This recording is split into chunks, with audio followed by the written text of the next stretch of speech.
Nag-orders kami ng chicken. Wala nang time na magluto. Busy kasi. Ito. Oh, may french fries. Ang laki talaga ng chicken nila. Kalahati oh. Tapos may mashed potato.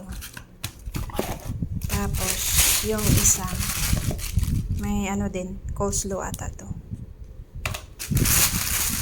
Tapos ang daming sauce. Ang daming sauce. Tingnan natin ito yung isa. Baka whole chicken to. Whole chicken nga. O, diba? Ang laki. Pero, ito lang kakainin natin. Ito lang kakainin natin. Yan lang.